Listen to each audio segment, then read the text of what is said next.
I'm fine now. I needed a second, but I just had my little cry, a year worth of work, bro. So this girl sacrificing my family, sacrificing my time away, and there's been a lot of ups and downs. So to go, like, I've seen this vision and how I believed in myself since day one. Even making the swap from UFC, everyone said I'm crazy, bro. So to now just prove to everyone that I knew what I was doing, and 15-0, brother. To take that win away, I think it's something special. So I'm proud of myself. Talk us through the fight. How did you sort of see it in there? I was a little bit. There's a little bit of nerves at first. You know, there's a lot of pressure at first coming in. So I was throwing a bit wild. I didn't know what. And then once I got his timing and I knew the distancing, I sort of had it in and I could see what was happening. And, you know, like if you watch any of his previous fights, he walks forward. So that sort of threw me off. I threw one punch and he was on the back foot. I sort of thought it was going to go a bit different to start off. How'd you feel like you How'd you feel like you handled the nerves and everything throughout the week? No, I'm fine, man. I've been fighting my whole life. So I'm more relaxed and at peace in there than I am doing this and having small conversations. So fighting is where I'm calmest. So it was easy fight week. You asked Jeff, he was like, bro, you need to have some nerves. It was like, otherwise you're not ready. And I was like, I'm fine. I was reading my book, just chilling out. I knew what I was coming to do. I had a lot of confidence. Was there less than what Khan did. That was the most confident person I've ever seen in my life.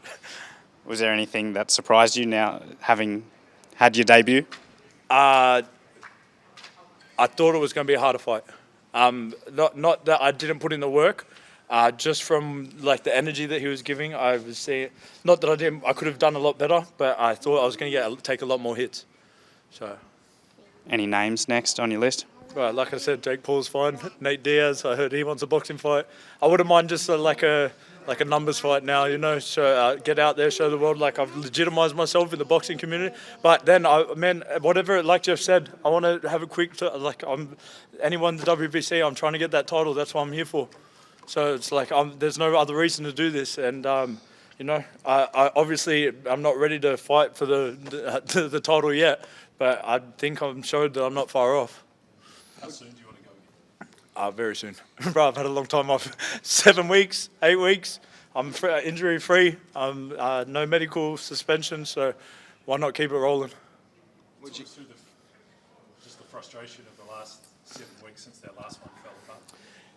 Yeah, so from when I left the UFC to injury, then to the fight walking out, and then we had Carlos Welch, who then pulled out as well.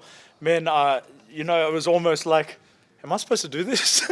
Like at what point? But I think the transition over to boxing was so easy that I think it was like, all right, here you go. It's going to happen easy. So you make this choice, and then we're going to see how bad you want it. And I think that's what I've gone through the adversities to show that I wanted this.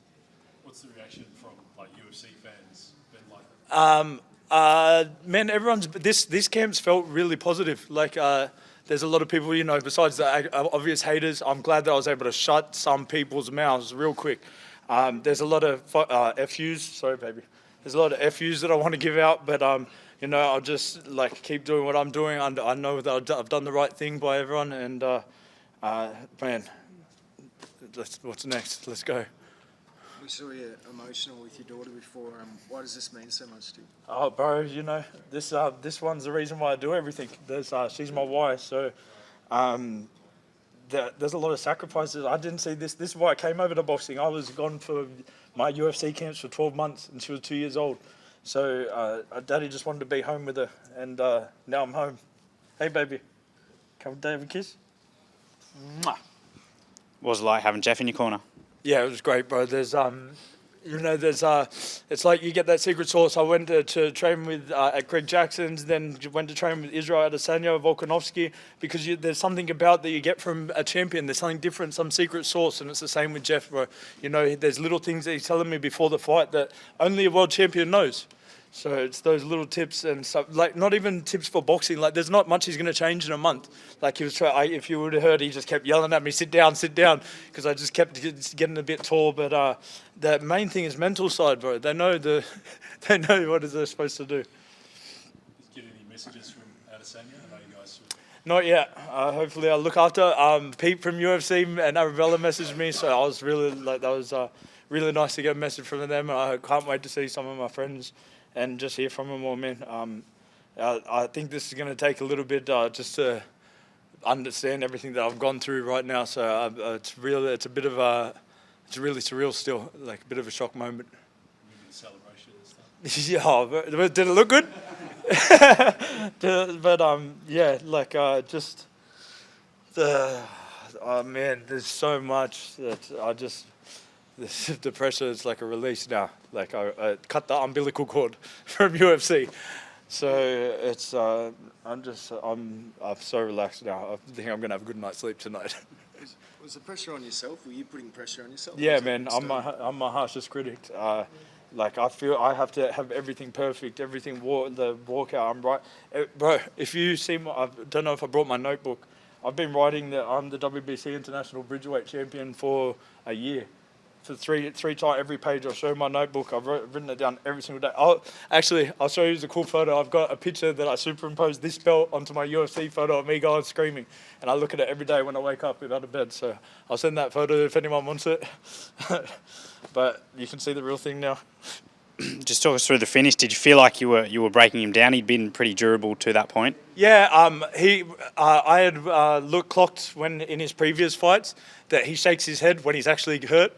So like he gets hit and then he goes, but that means yes. So he shook his head a couple of times, and all I just needed to do was stay calm because he was tough. And I'm so glad that I got to go into those later rounds, show that I am a 10-round fighter. Well, we didn't go 10 rounds, but you know what I mean. I still felt like calm. I was up on my toe, ready to go, so I still felt like I could have kept going. This is me just writing down in my book every day, but I'll show you my notes. But yeah. Thank you so much.